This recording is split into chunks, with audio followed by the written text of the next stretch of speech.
So, here we go. So let's talk about some of the good things about being a psychopath. You don't have to worry about other people's opinions, because you just simply won't give a fuck. Then you don't have to worry about being popular, about having friends and whatnot. As a psychopath, you always have a good night's sleep. You don't have the emotions, you don't give a fuck about people's opinions. So when you sleep, you always sleep. If you're ever in a bad situation, you as a psychopath, don't freak out and get emotional. You handle it with stride, with grace, usually with violence and a lot of it. But also if you're a psychopath, there's probably a good chance that either A, you're lonely like this guy, B, you're in jail, C, you're dead. It's a coin flip.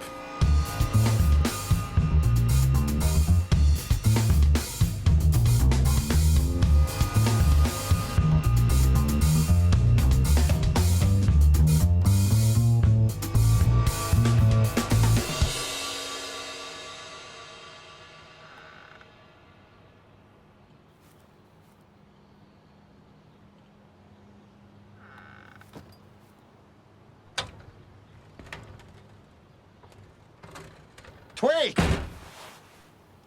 Get off the Come on! Stupid cat wants to get run over. Tweet! Get off the fucking road!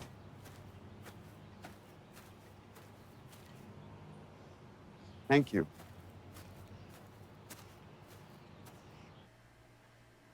I'm super fucking poor, but everything that I have, I'll put my animals first. Their kitty litter, their food before my own fucking situation.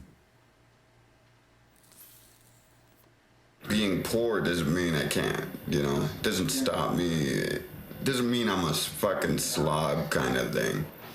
It just means I have to incorporate, adjust, and find a different way to tackle the same problem. Ingenuity, I guess they'd call it. If you don't have something, you make do kind of thing, i.e. like cleaning materials. See, laundry soap works the same as whatever they advertise they use on sinks. How much does it work? Good enough to clean your sink to the point where you can lick it. But rinse a little bit more because you'll get the soap grit still stuck all over your tongue and whatnot.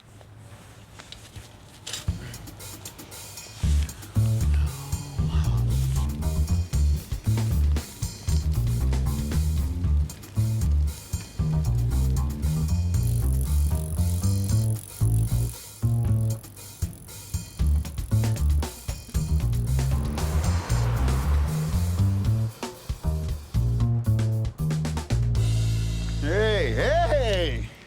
What the fuck are you up to, man? Well, you could be a little later. You're talking to me. I know. How you been doing? Not too bad. And yourself? So where are you working now? I gotta go sweep some floors and... What do you do? Because I'm opening up a fucking native company. I do everything. I do roofing. Do you like working for the white trash you work for, or do you want to come work for some brothers? I'm looking for fucking native workers to be a positive influence. You know how it is. You fucking work. Yep. Okay, thanks, buddy. Take it easy, man. You take it easy. Keep in touch. I will. See you later. Take it easy. Oh, yeah, baby. You gotta love that. That's how popular I am. Because I am the fucking man. I can walk, drive, and walk down a fucking street and find workers just like that.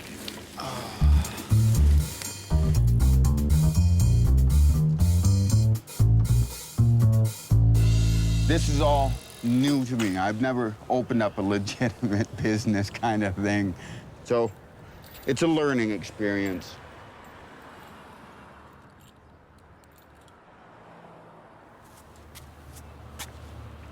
Hopefully nobody fucking steals it. You're not gonna steal my bike, are you, George?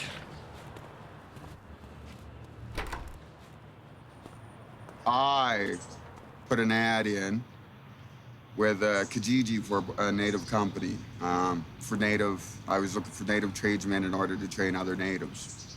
And I got a lot of hits from natives, had 30 emails, and I had another about 30 calls. So it burned all my free time up on my crappy ass cell phone that I get from a crappy ass company. Good afternoon, ma'am. I'm inquiring about some information here. Business license?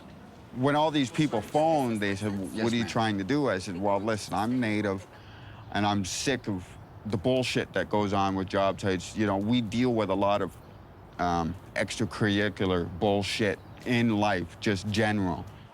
God, I need a joint. A joint and a beer would be nice, because this is painstakingly stressful. My goal is to pull my fucking people off their fucking asses, to fucking get them to fucking put their booze down, and to get fucking productive. But if you're going to sustainable development, they should, no, we don't. They will have another brochure on home-based business there, Okay. and they'll be able to give that to you. Okay, but that's the form, and that's what you would fill out. Awesome. All right? Yep. Anything else? No, I think you answered all my questions, ma'am. Okay. You have Thank a good you. day. You too. Bye-bye. George.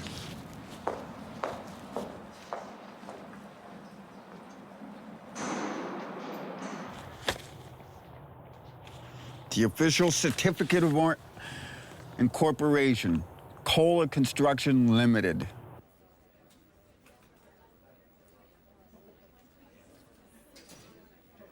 I went to this one library where the guy sitting beside me was a meth head, crackhead. He just popped out. He had a bunch of sores over his face, and he was jonesing out on me and whatnot. And he was picking his sores, and he was picking his nose, and he's picking his sores, and he's tightening on the thing there. And I just, actually speak the devil. I ran out of alcohol swabs. Yeah, it was just kind of disgusting. Yes, hello. Yes, I was inquiring about your services for business grants, startup business grants. It's a native construction company. Cola, K-O-L-A, construction, with limited.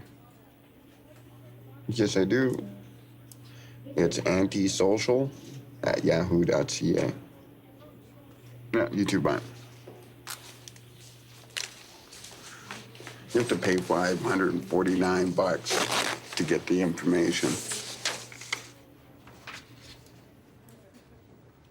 Being a former drug dealer, one of the prideful things I've always had pride in was that I had the best product going. Because number one, I was not only, what's the old saying? I'm not only a client, but I'm also president. Well, it's the same thing. I'm not only president of my drug dealing company, but I'm also a client. So my idea was if I was happy with whatever product I was getting, then my clients would be happy. And it's the same thing. I'm just pulling that idea that made me a successful drug dealer to find the right drugs and whatnot. And I'm just basically using that same formula for this company.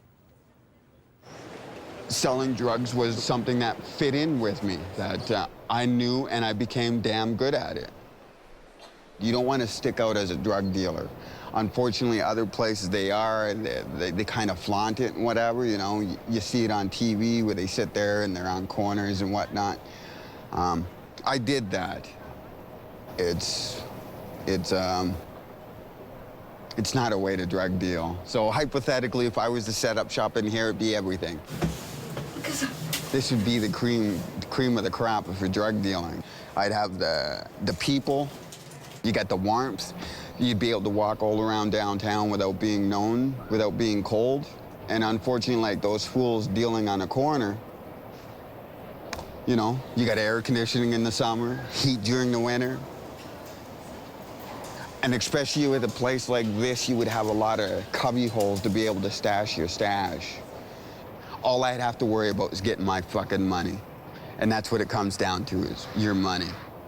I'd be good here for a good 6 to 8 months before cops would fucking start coming. Their job is to arrest me and to put me in jail and to stop what I'm doing. My job is not to get caught by them. That's what happens when you're a fucking criminal. It's gambling.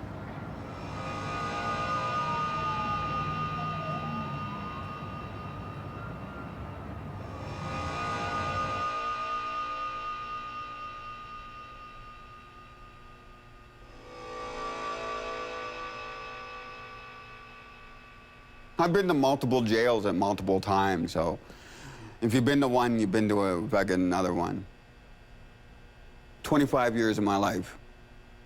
Pretty much from the time I was 16 up until I was 30-some. In and out of jail.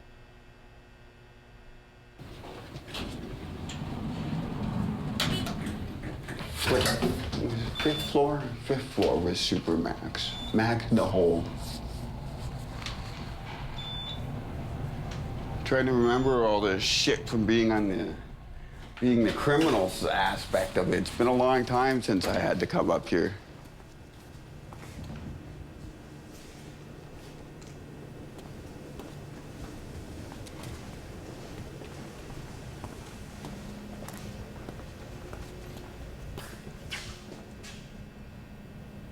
Wow.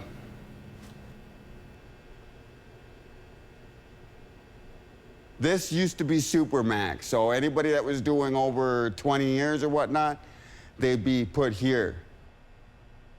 That was the hole over there, and I was in there for 2 weeks.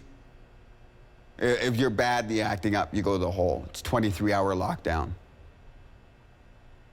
You get out you can walk around the yard for an hour, a half an hour, then you can take a shower for the other half an hour, and that's once a day. It's supposed to be once a day. You'll get it once, if you're lucky, twice a week, because they're in no rush to get you out.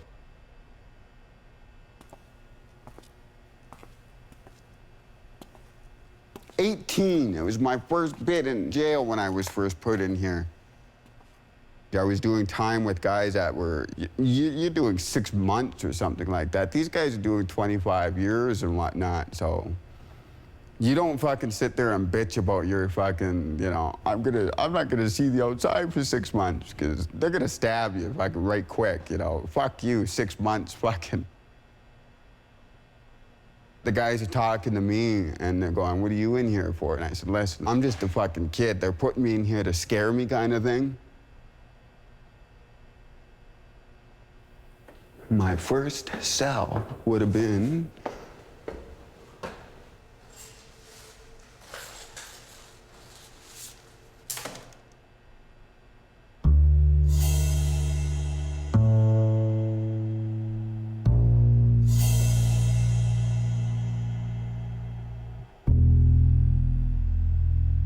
yes, I was a drug dealer. Yes, I did commit assaults. Yes, I did a lot of fucking shitty things.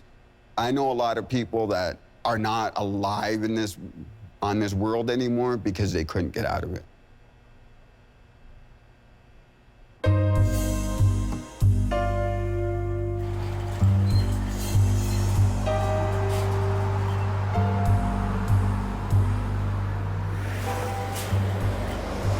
I went in to pawn something and I seen the old man trying to pick up something that he couldn't pick up, and I just fucking helped him out. And then I went in there again to fucking pawn something off, and it was the same thing. So eventually I just came in there once a day because I only wanted to pick up one thing or two things at a time, and that was it, and go home, you know.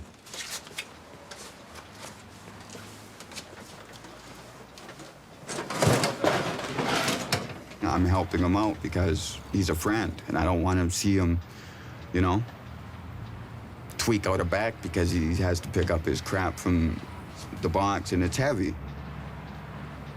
What I'm doing, like I've taken out all the tools. Or I'm taking out all the tools. I want to get this out of the way. So just put these on the front there, I'll mark them. I've made it very clear to him he's not working for me. I've made it very clear. He wants to do it. That's fine. I'm not complaining.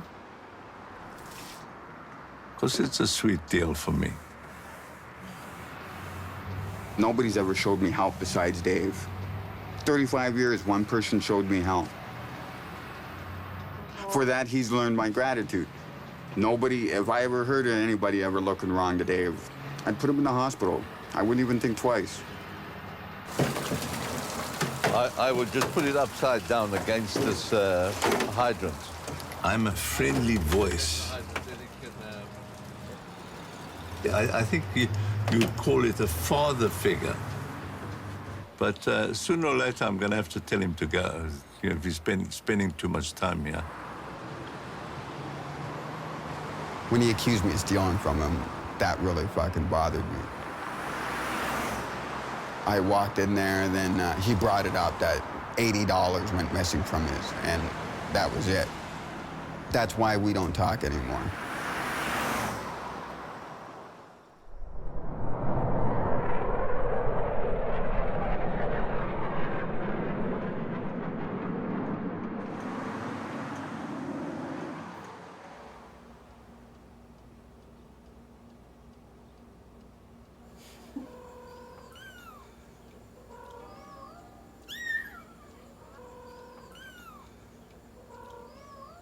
This is the first time we had Chris. This is his little shirt. And here's Wendy, and here's Farrell. This is my most precious picture, because this is when Chris first arrived. And he's in the middle of my two natural borns, but I didn't think anything else other than I had my little boy. We met with a social worker. She said, we'll bring over this boy and you can take him out for lunch and just get to know him a little bit, and if you like him, you can take him home. So she brought him with his little bag of clothes, and I think there was 4 or 5 big packages of diapers. They had diapers on them and baby sleepers. At 4 years of age, they still had baby sleepers on them. His dad, Roy, yes, he was an abusive man, both physical and verbal. One time, Roy was in the basement, and he was shooting off the rifles, and I could hear them, so I made the 3 kids each get up on a chair or a couch, and myself, I stood out of the line of where I thought maybe he was in the basement, and I did get the phone, and I called the police and told them that this man is shooting off the rifle, but not seeing any holes. So they came over right away, and they removed him from the premises. And that was it. Never went near him again. We didn't live with him at all, but he ended up having Chris. And rather than fight about it, I just said, okay, just look after him. Well, I don't know what Roy would have done to him.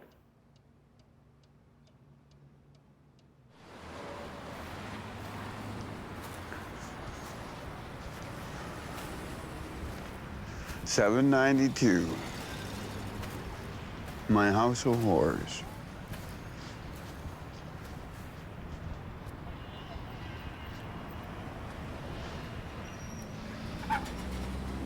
Who the fuck would have thought I would have been back here?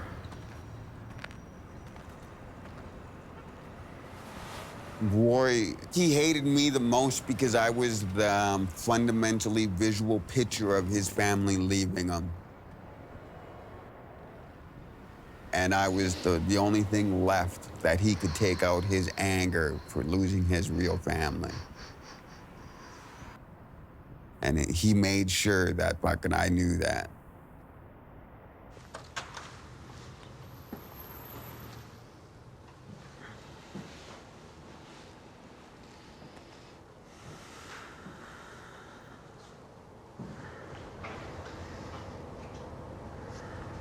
It's not as big as I remembered it.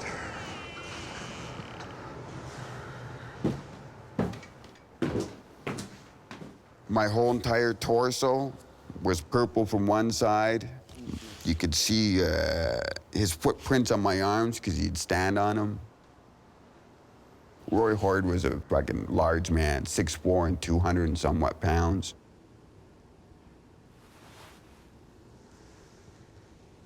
I wanted him dead.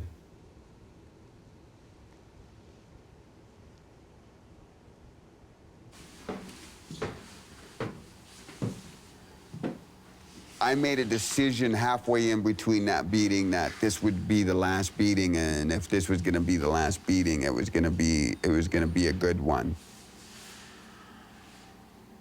He beat me for a good hour, and I was leaning up against the cupboards there. And at that very second, I started laughing. And he turned around and said, "What are you laughing at?" And I said, "There's gonna be a day, there's gonna be a time where I'm gonna come back, and then we're gonna fucking have a conversation about the beatings, and I'm gonna put an end to your pathetic life." Roy, at least, was understandable. He admitted to me before he died, fucking what he did was wrong. For that, I can forgive him. Even though it came too late, kind of thing. Joan is still holding on to that lie. I cannot respect her for that.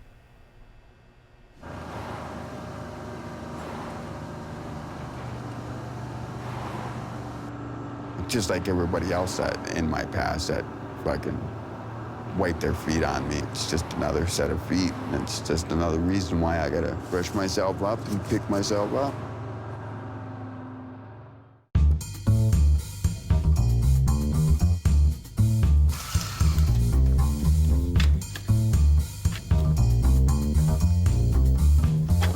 I pretty much tell people what's up on here. They have, like, I have a copy of a lease here,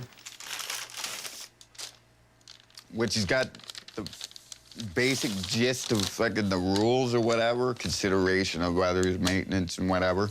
Basically, I tell them, you fucking move in here with your rent. I don't want to have any fucking retards, crackheads, fucking junkies, fucking any retards in this fucking building. I don't want any retards seeing the inside of the building. I don't want to see any retards fucking in my fucking building.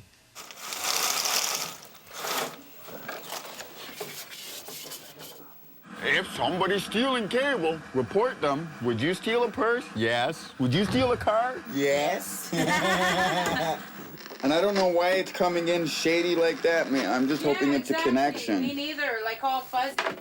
Cable guy ever comes knocking on your door, though? Does he want to look? You need a warrant to look. Yeah.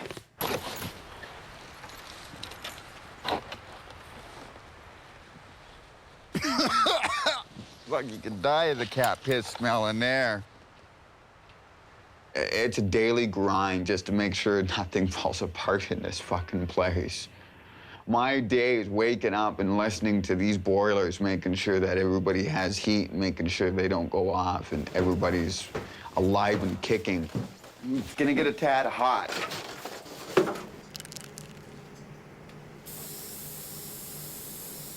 Now you're wondering why I'm doing this. This is asbestos. We all know what asbestos is. We all know it's cancer, fucking whatever. Hairspray neutralizes the dust. It's the dust when you breathe in, get it on your skin, that gives you the cancer and everything. And since we people are fucking not rich, we're forced to live in fucking places like this. So somebody has to be forced to do the dirty work, and I guess that's me. The story of my life. This building has to be torn down. The slumlord, he comes in here, he buys his house, he's a family doctor, he makes all this money, and he's making people live in that kind of squalor and everything, so I pocket him his money. And one of the reasons I stayed there is because I was always promised, yes, we'll get the repairs done, we'll get the repairs done. And I was looking out for the other people because fucking, you get kicked down so much, you're happy to have four walls over and a roof for you and your animals to be safe and whatnot.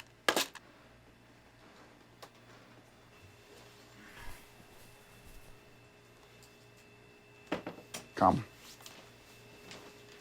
I kicked everybody out and got it condemned. Instead of one inspector, I had fire inspector there, I had foundation, I had health inspectors. I had 6, 7 different inspectors going through there. And they were not impressed. Slumlords doesn't want to pay the money to fix up. That's why it's still sitting there now. You know, look how the money is costing them. And all he had to do was do the right thing and do the repairs. So, fuck them.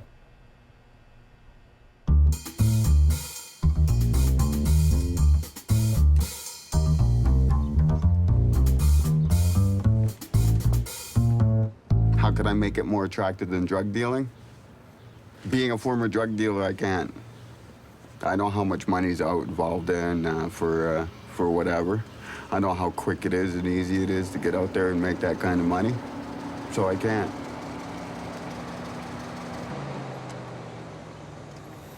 Finally.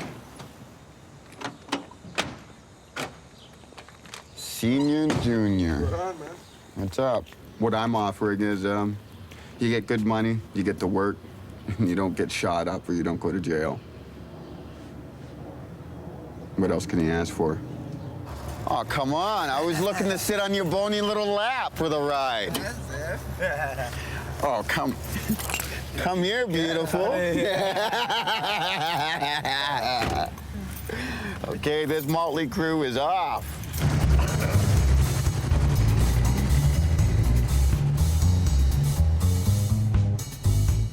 There's my construction foreman, senior, right here. There's one of our labor, junior. And George, the guy that talks too much. And then there's Michelle, our driver. There we go. Maybe,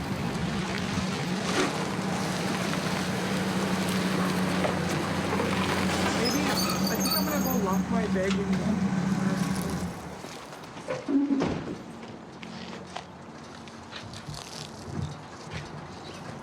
Morning.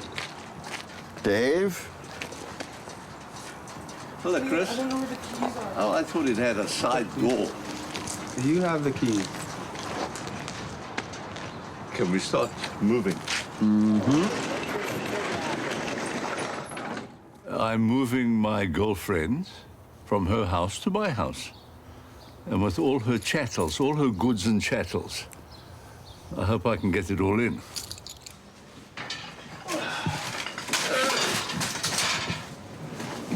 Let's screw that up. Do we have anything in boxes? No? Yeah? Let's pick this No up. boxes? Nothing boxed? Anybody who wants some books, help yourself. I hired because I knew Chris. I knew he'd find someone for me. I haven't seen Chris for 2 years. He didn't like me. I upset him. Correctly. Maybe I was wrong. I upset him. Square table. There's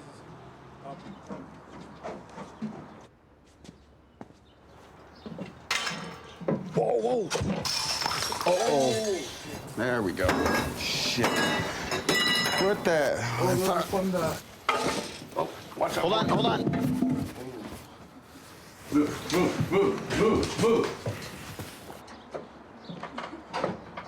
You know why they're expensive, eh? Depicts the old black people on there. You can't find that anymore. You white folks sure get some weird, Don't include me in that lot.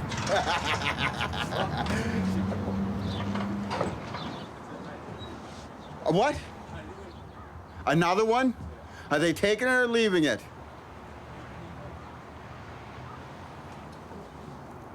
Fuck another hideaway bed.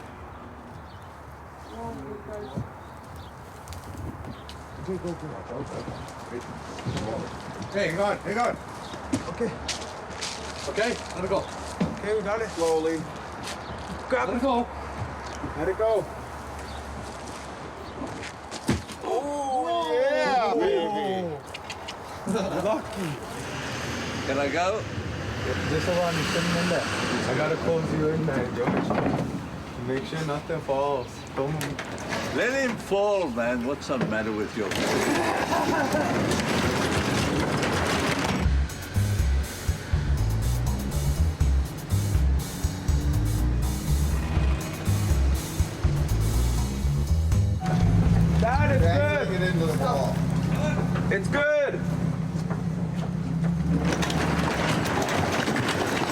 Dave, where do you want all this stuff? Let's start moving stuff out of here.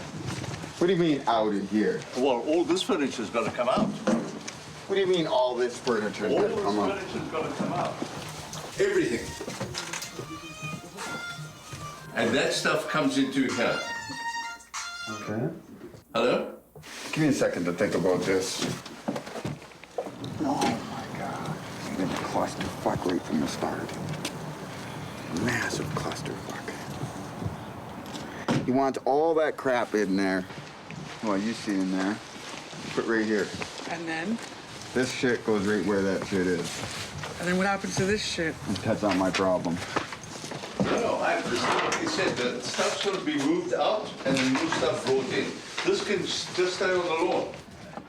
Oh, we packed so much glassware and crockery. That's been packed. Are you serious? But we only packed some of it.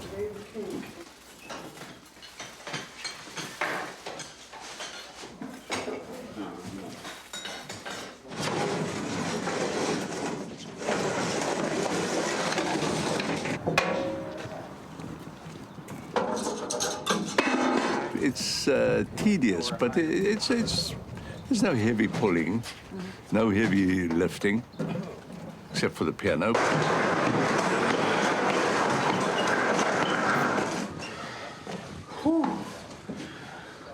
Let's go, boys, let's go.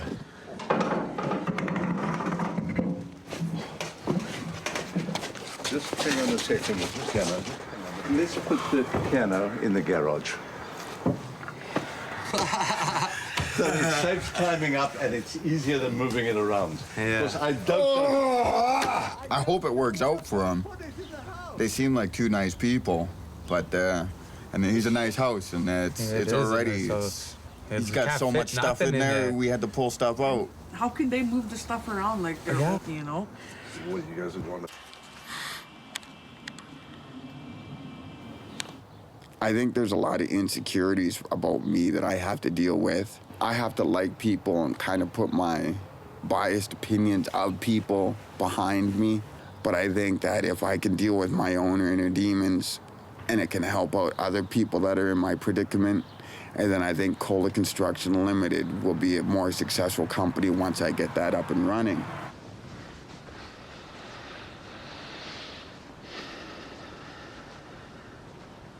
I remember when I snapped. I remember crystal clear when I snapped. I had this kid that we were in that from kindergarten till 1. This kid constantly for like a year and a half, just was up my fucking ass. Sat behind me, sat there fucking ba, flapping his fucking lips, calling me chug, wagon burner, and all these other fucking racist fucking Indian names. So I ended up freaking out right in class. I got up, I punched a kid in the face, I punched his fucking buddy in the face, but I just freaked. Now he's seen a different person. So I had him by his, come on, let's go. You want to fight? You always pick it on me. He goes, I'm sorry, I'll never do that again. He was trying to talk his way out of it. I backed him up to the corner of the school. Now this is a brick school. Backed him up to the corner of the school. And I just grabbed his head right by the ears. And I fucking pulled his head up. And I fucking, just like a fucking walnut on the back of that fucking, on the corner of that school. Spliced his back of his skull right all the way back up. Because if it wasn't for this stupid ass fucking kids being racist and fucking dumping on my fucking ass, I would have never fucking knocked them out. Did I bully them? Fuck yeah. Did I beat the piss out of them? Hell yeah. And it just felt so good that I could fucking, that for the first time, I was the one throwing the punches. Yeah. And from that day on, life changed for me. All for the better.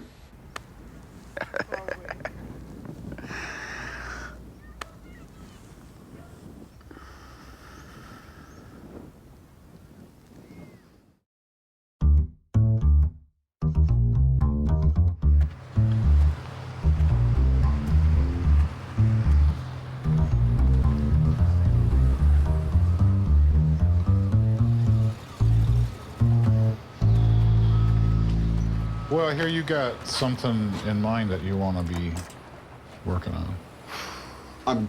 I kind of put myself off. I probably bit too much off than what I can swallow. What kind of help are you looking for, Chris? To be perfectly honest, I'm not too sure. This is all new waters to me. So, business side, I know I can get this right. It's just, I'm not a business person kind of thing. You're going to need some startup money. You know, you might need some financing on a job-by-job basis. So there's that. Banks won't do that, right? I mean, it's much like drug dealing. I'm going to borrow the money and then I'm going to give it back. There you go. So but it's a legal way of doing it, right? So yeah, you know, and the interest. And I don't lose any limbs or yeah. So all that kind of stuff is, you know, okay with me. We have a camp. It's out at Lake Wabin, and so we're trying to convert that camp into a retreat center, and it's got a long-term plan because it'll cost us a fair chunk of money, but we have some immediate things we want to do. Like we have one of the cabins needs a new roof. There's I don't know the whole list. There's a list of stuff we want to do, right? If you guys are willing to pay, I'll get the people and we'll do the work. Right.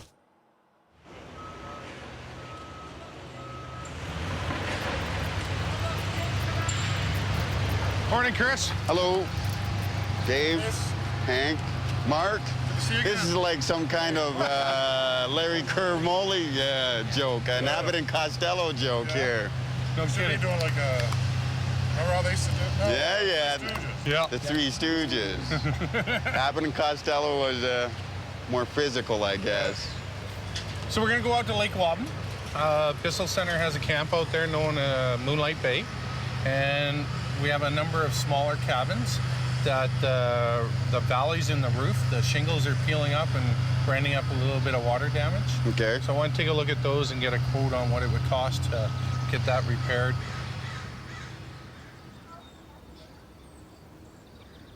Welcome to Moonlight Bay. Welcome to Moonlight. We're going to start with the front cabin, and then we'll work our way down along the edge here as far as what the work requires. So you see this one, the front's all good, but the shingles on this one, the valleys are in pretty sad shape. So this is the only flooring one.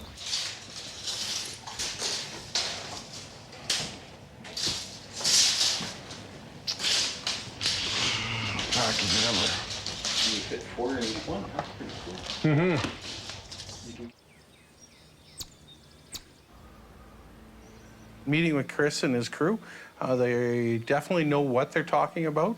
I have the confidence in terms of what they're bidding on. So I'm looking forward to getting his proposal and seeing how he compares to the other companies that are coming out here. But I have no doubts in the fact that can he do the work? Absolutely. There was supposed to be included a paint job, a demolition, and roofs that had to be repaired.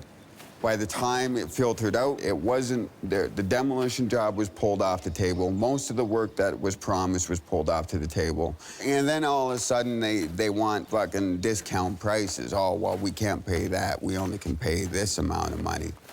I made the fucking decision. I said fucking nope. And it might have cost me some fucking whatever, but I don't really give a fucking rat's ass.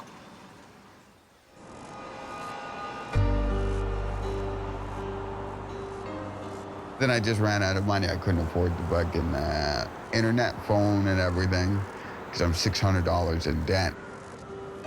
It's as simple as that.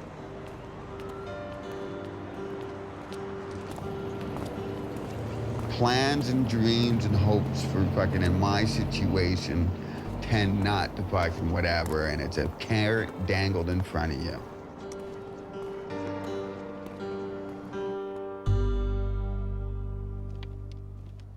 This isn't fucking where you see on TV where everybody fucking, oh, the guy fucking after 25 years a criminal fucking whatever, and then they start appreciating it because you decide to take a different path. No, they don't. This is the fucking real world. This fucking path is the most fucking bullshit path there is because there's so much bullshit. Why do you think there's so many reoccurring criminals? So they can't get a fucking leg up in fucking life, man.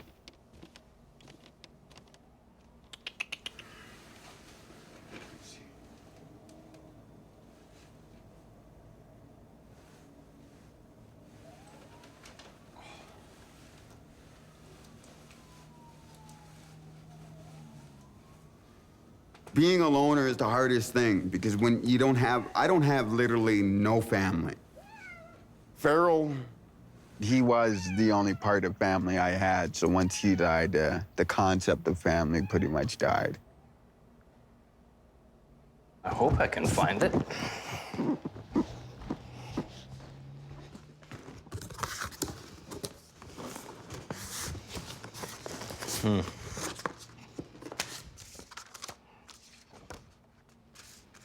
Actually, I was trying to dig up some pictures. I have a couple of Christopher when he was young.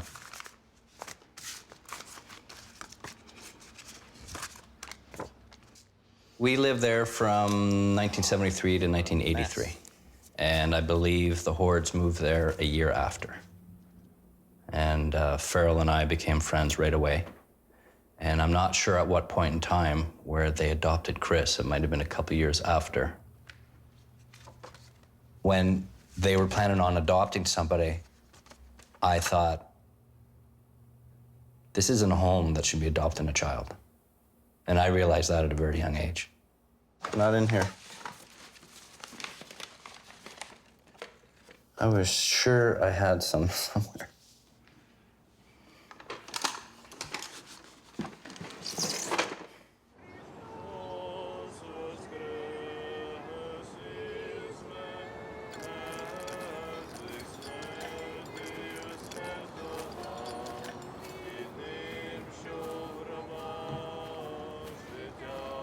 It's very hard to find. You have to scour if you forget where he is, because he doesn't have one of these headstones here, so you have to look for it. I made a life choice, and Farrell wasn't involved in that. I became a drug dealer, I became what I want. He became the junkie he was. That's one of the regrets I'll have, that I'll have to carry with the rest of my life. I didn't see a suicide in the plans. Quite a few years back, I had bumped into Farrell, downtown Edmonton, and it was a brief encounter, and I was under the impression he was living on the streets. But I don't know if that was true or not. Just by the way he presented himself and the way he appeared, I had a feeling he didn't have a home. But I didn't get a lot of information about what was going on. We were just kind of passing by.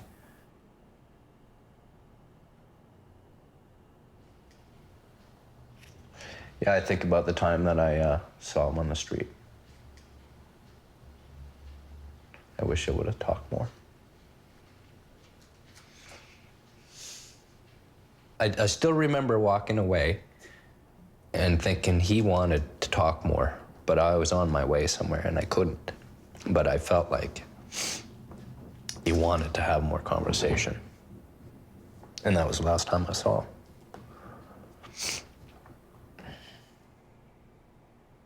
I've thought about them a lot over time. They'd pop into my mind. So, yeah, later on in life, I always wondered, how did Christopher turn out?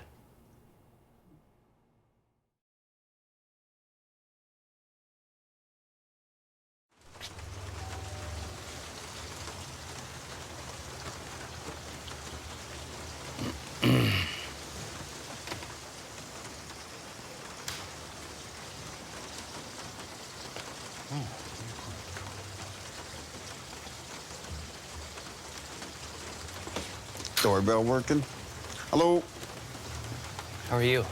Could be better, could be worse. Come on in. Wet, soggy. Come on in. Been a few years, eh? Yeah, 30.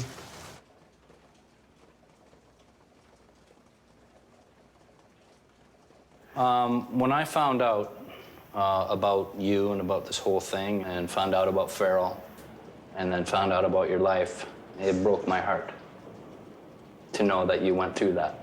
And I've actually been shedding a lot of tears for you. Shouldn't. I don't.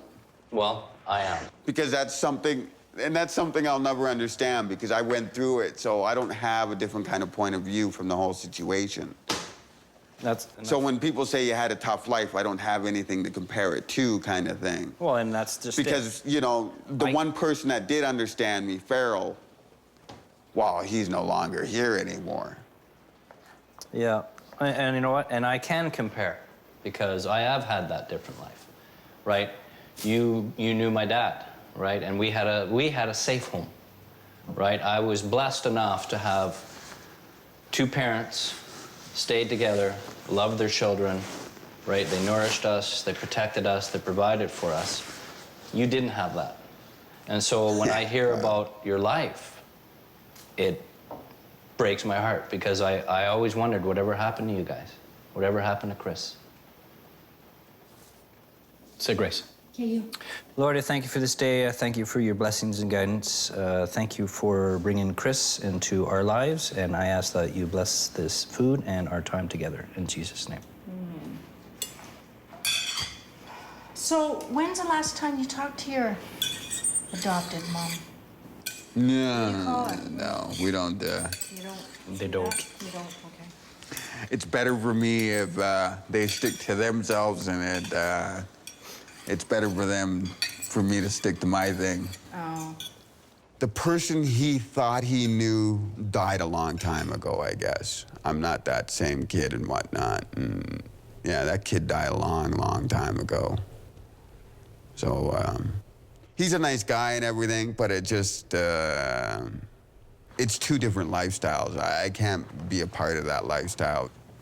A couple of pictures, these four here. Yeah, those are the houses across the street from us. Yeah. If we kept in touch for all those years, maybe I could say it'd be different. But so much has happened in between. You know, I was only 7 the last time I seen him, and now I'm 41. There's a lot of shit that happened in between there. And what are we gonna talk about? That family will always have my respect because they actually treated me like a person. But I just don't think that, you know, we can hang out. You know, I smoke pot and I don't even think he drinks beer. Well, I can, you have access to a phone. Can you ever? Oh yeah, just because I don't have a phone doesn't mean I'm a savage or anything. I'll give you my business card, and I'd love to hear from you. I'll come into town. Probably not, though. What? Hear from me. Why not? I don't know. That's just the way my life ends up being. Why don't you do something different? I am doing something different. No, and I mean, make a call and maybe keep in touch. Oh, No? Well, I do phone people. If I do get in the, I will give them a call. Our and phone whatnot. number, and It's not like I'm going to completely ignore them. try call. Got those natives all up my ass now, too. We're getting involved in them. They want me to go horseback riding. That's just so awful. Go horseback riding with those natives.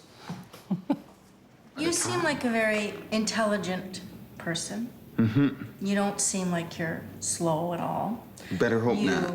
You quit drinking, right, on your own. Yeah. Got your life, you know, kind of together. Sort of. I'm going to challenge you on something called intimacy. No. No. Just shut you down right away. And I don't mean, I mean, you probably have a hard time being close to anybody. So I challenge you on calling Dale. He'll give you the phone number. I challenge you on that. I just don't put much physical or emotional into people. Well, it's because of Understandable. because of what you've come from. You are so guarded, right? You've got walls, 10 feet thick around you that you're not going to let anybody in. Walls. Yeah. Barriers. Okay, whatever you want to call it, right? You're very guarded, right? You're very protected, and you've built a system, And you're not gonna let anybody in. Nope. Anyway, I'm here. Just so you know.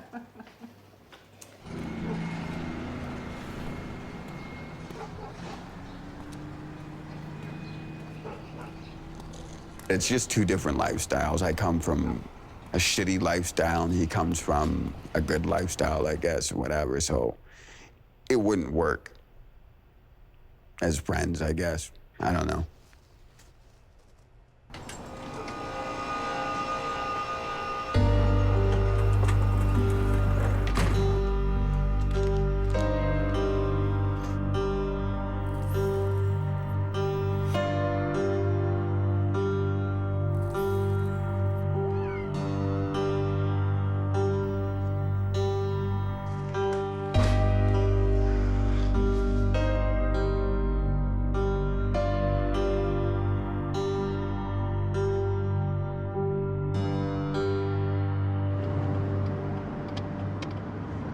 I have a heart for him.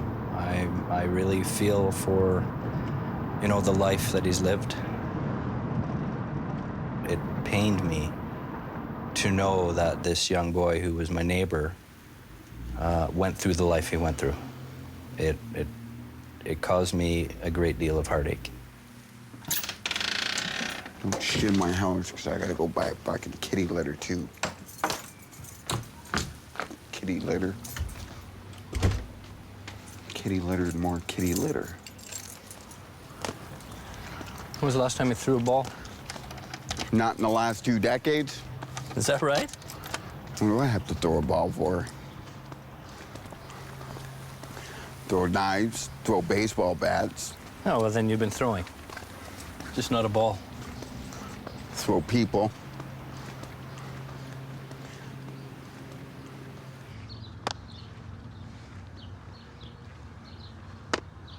Put your glove up and I'll hit the target. I'm not playing Just hold fucking put your glove up, I'll hit the target. Just throw it.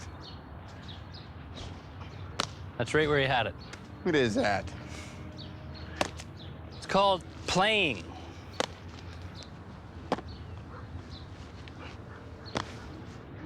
Playing.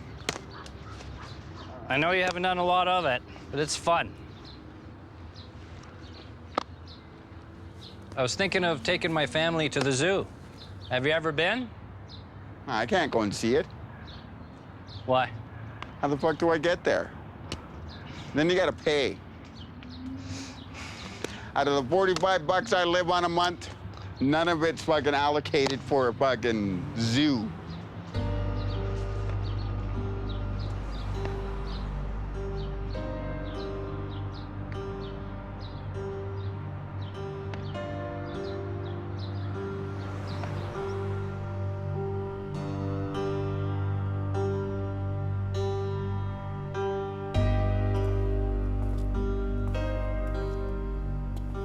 It's taken me 10 years to figure everything out of being alone and just concentrating on myself and peeling the layers and the layers and the layers off of everything.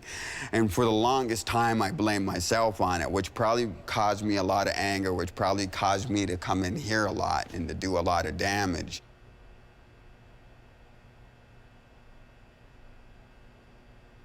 Everybody changes in their life. They go through different stages in life and whatnot. That's how people grow, isn't it? Okay, we got family. Okay, sure. So it's just, is it the 5? And then another. So one family. Are you over 12, Chris? Gotcha. Thank you. Anybody else want one of these? One's good? Thank you. You want one, Chris? Let's go see the monkeys. Want the guy? You want to see the monkeys? Yeah, I want to go see the monkeys. You're a monkey.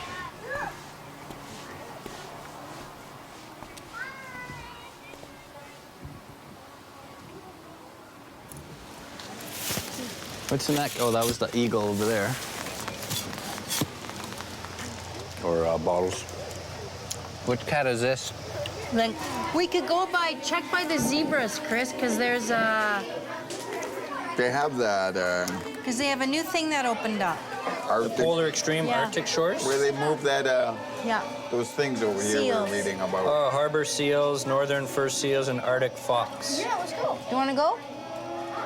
Sure. Chris, you want to go over there? Why not? Sounds good. That's a yes. Let's go. I've learned so far. Why not? Why not? Look at the size of him. Wow. Is that big for a tiger? That's huge. He's probably this tall, Luke.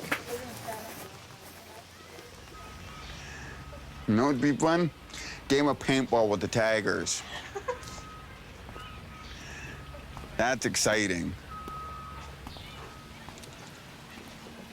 Taking pics. Look at this one. Swag.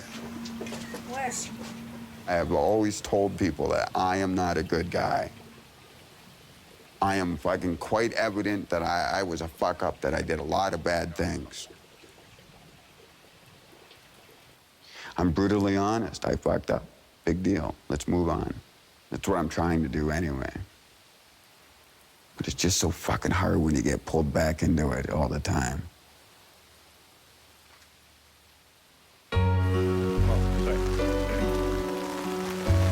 Here, come on, Chris, get in here. Life, you get wet. Well, you don't have That's to. how you take it. You don't have to when you have an umbrella. Umbrella's not always there. It is today. Nose and it like gets a weird. Is it like getting wet?